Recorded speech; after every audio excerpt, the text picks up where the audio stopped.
you to Oscar and Concordia for inviting us to participate in this. And even though it's the end of the day and everybody's tired, I'm happy I'm speaking now because most of the challenges and the barriers that I have to kind of dig into have been highlighted.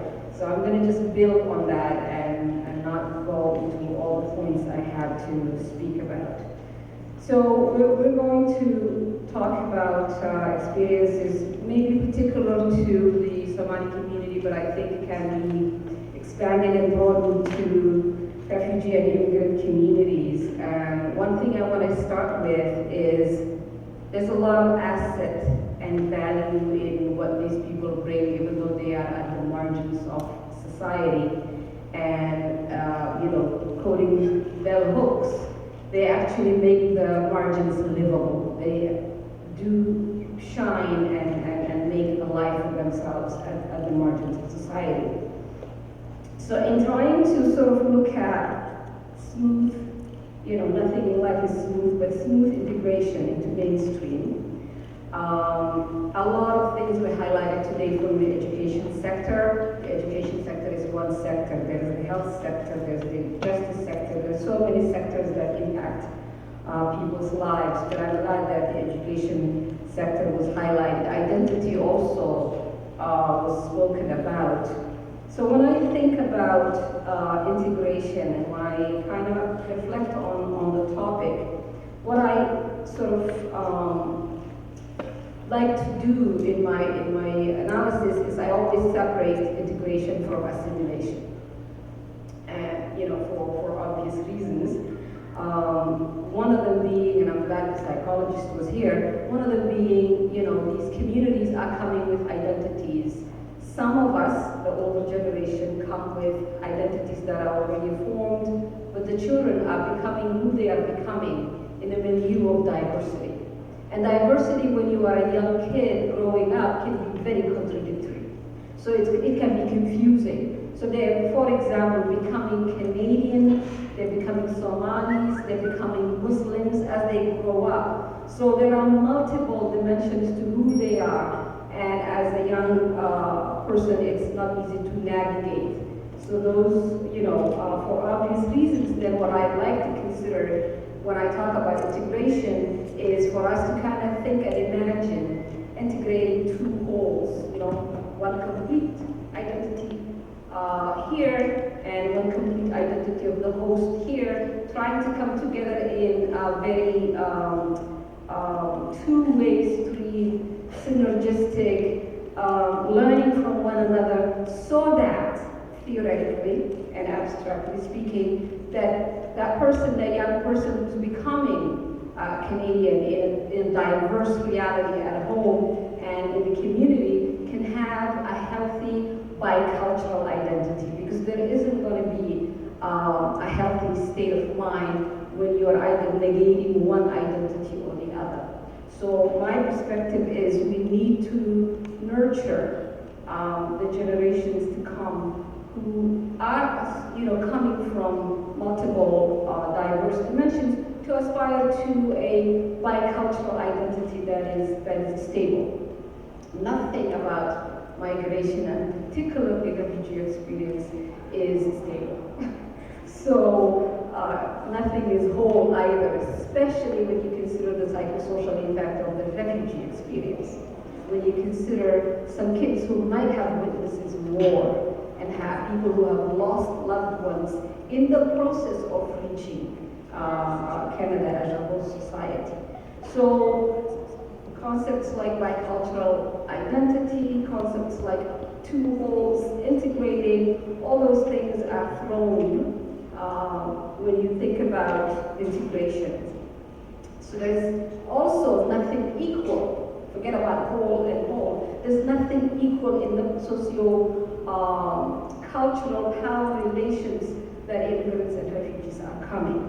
So what we probably, when you think about the native community and the settler community that came and took over, when you think about immigrants and refugees coming, the attitude, the prevailing attitude is you are here, you're not back there. Get down on your knees and be grateful and that you're here and you're safe. To a certain extent, yes, there's peace, there's everything else, but I think it kind of lies in that whole nurturing a whole individual growing up and seeing who they are in the host country. When it's about, you need to speak like me, you need to walk and talk like me, and you need to dress like me, otherwise you are, the other background, whatever. So, I really enjoyed, I don't know, some of us were at yesterday's Black History Month celebration at City Hall, and there was a poem by a young poet that was very quite powerful, very powerful about name, about how, as the immigrant, as the refugee, we try to make it easy for the whole society. Our names are distorted, everything is, and thinking about kids, I'm a mother of 4 children, well, they're no longer children, but I raised 4 of them, and I remember when my daughter was 4 years old, her name is qaadir. So it's ADAR in English, it's something else in Somali. So we went to a cousin's house, and she has a cousin named Ilwat, and Ilwat is a Somali name, qaadir is a Somali name. Now, qaadir at the age of 4 in kindergarten will tell you, my Somali name is qaadir, and my Canadian name is Adar. And then we went to meet, Ilwat and her mom, and when we left that house, she said, what would Ilwat's Canadian name be, Mommy? So that is what diversity is doing to kids, right?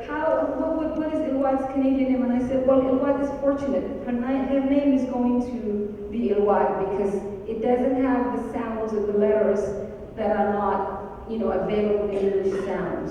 So ILWAD is going to be pronounced the same way whether it's a Somali person pronouncing it. We can elaborate on that. So that is what I'm talking about when I consider, raising kids in this. So to kind of bring it to a higher level, when I think about integration and smooth integration at that, if we can ever reach that, there are internal issues that will have internal sort of dimensions, and I say internal to the community, to that ethnic community, internal to that refugee experience, internal to that family's experience, because immigrant families and refugee families will have internal issues that are different. So there are certain issues and challenges and barriers to integration that could be put in a bucket of internal, if internal, not that they can totally be solved internally at the individual ethnic community level or individual family level, but issues like the psychosocial impact of the refugee experience, issues of underemployment and lack of employment, which, not for the kids, but the parents who have foreign credentials, who all of a sudden, their credentials might not be recognized. What issues does that bring them to that family unit? How does that further dislocate them in that? So there's a whole host of issues and challenges that can be put in that bucket of internal dimensions. And then there's another bucket of issues that are external to the family unit. External because they could be in institutions. We wanted to unpack institutional racism. There are all kinds of institutional challenges, and I would like to consider, for all of us to consider that, yes, there are institutions and they get bureaucratic and everything else, but don't forget, these institutions have people in them, and they are serving people. So we need to bring the humanity back into those institutions.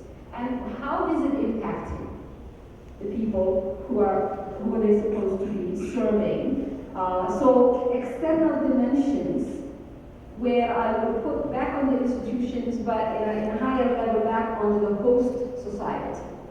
So there is the whatever baggage or asset or whatever that you come in with, and then there's the host issue.